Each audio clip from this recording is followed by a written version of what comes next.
Hello, this video is to help you graph a function in slope-intercept form. So there's a few things we need to know before we learn how to use slope-intercept form, and the first thing is, what is an axis? So an axis is the main line that represents 0. So this is called the x-axis, and it is in the x direction, the horizontal direction. And the up and down axis, up and down, is also known as the y-axis. So once we know that we have the x-axis is the horizontal axis, the y-axis is the up and down axis, we can really start to understand how points are created. So we always know that horizontal is x and up and down is the y-axis. When you see a function in slope-intercept form, it comes in this format called y equals mx plus b. Y equals mx plus b is a very common way to represent slope-intercept form because it tells you two key pieces of information.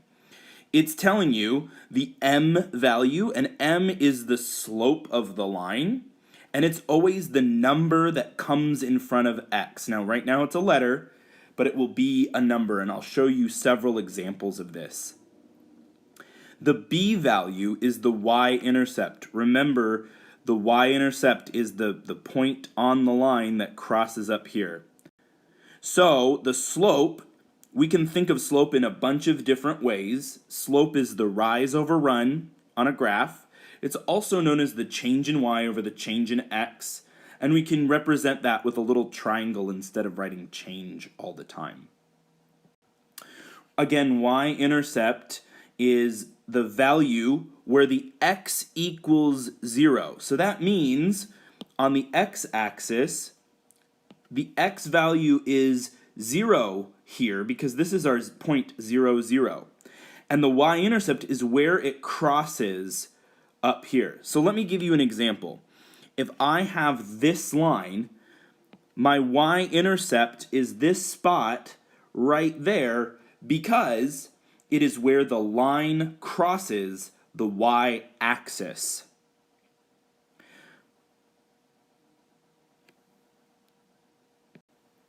So I'm going to show you 4 examples, and these are really important because you'll see them in the future. Please do watch all 4 examples because there's a trick in each one of them.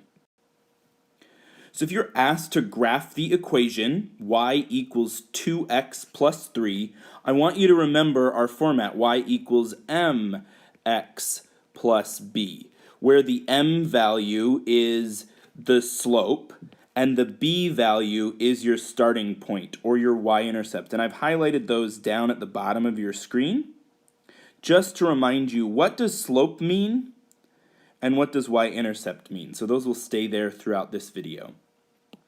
Here, our slope is 2. Well, if I want my slope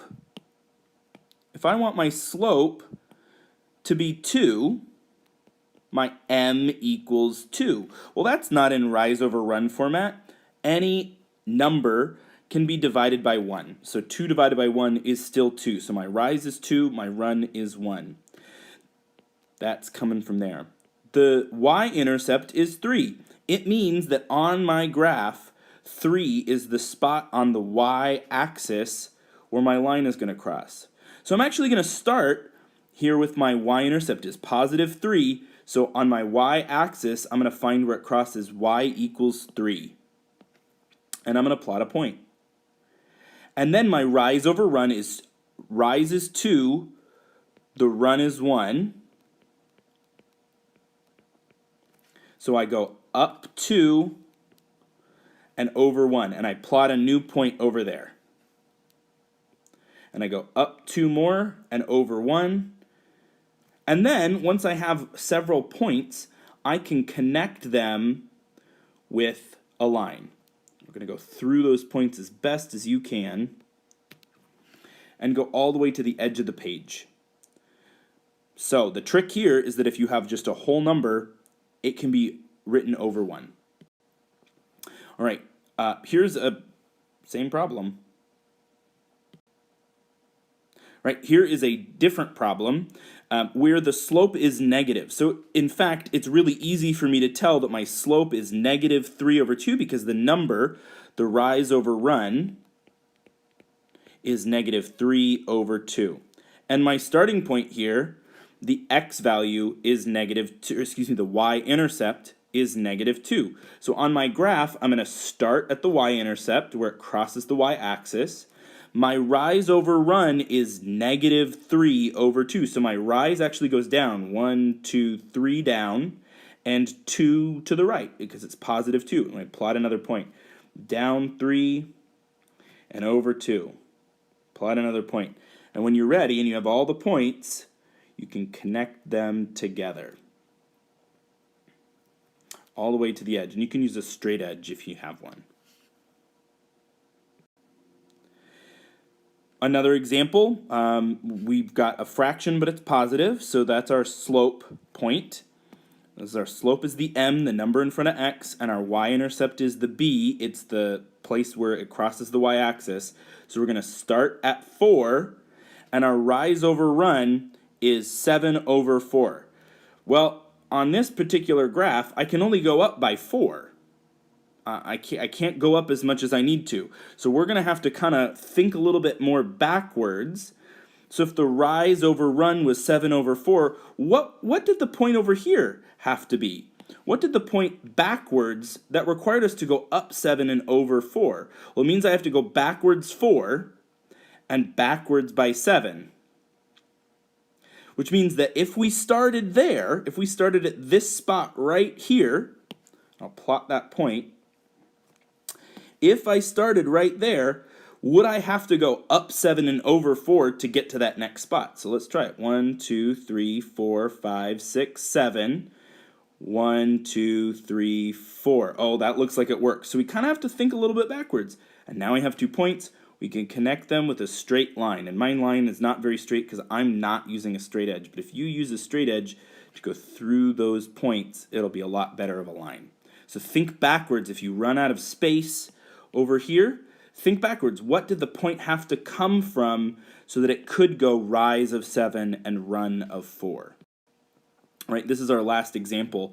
Notice here, it doesn't look like we have a slope. What's the number in front? Well, how many x's are there? There's really an invisible 1x there. There's one x value. It's not that there are no x's. There's just one of them. And instead of writing 1x, we're going to write it is just 1x. So our slope is 1 over 1 because we can make a fraction by dividing a number by 1. And our starting point is negative 4. So we're going to start y-intercept at negative 4. A rise of 1, a run of 1. Plot a point. A rise of 1, a run of 1. Rise of 1, run 1, rise 1, run 1. We can actually make a lot of points. And once we got several of them, we're just going to connect them with a straight line as far as we can. And to get a better picture, you should use a straight edge. That's really how it's going to come down. So I hope this video is useful. Please complete the activity corresponding to graphing several examples of slope-intercept form.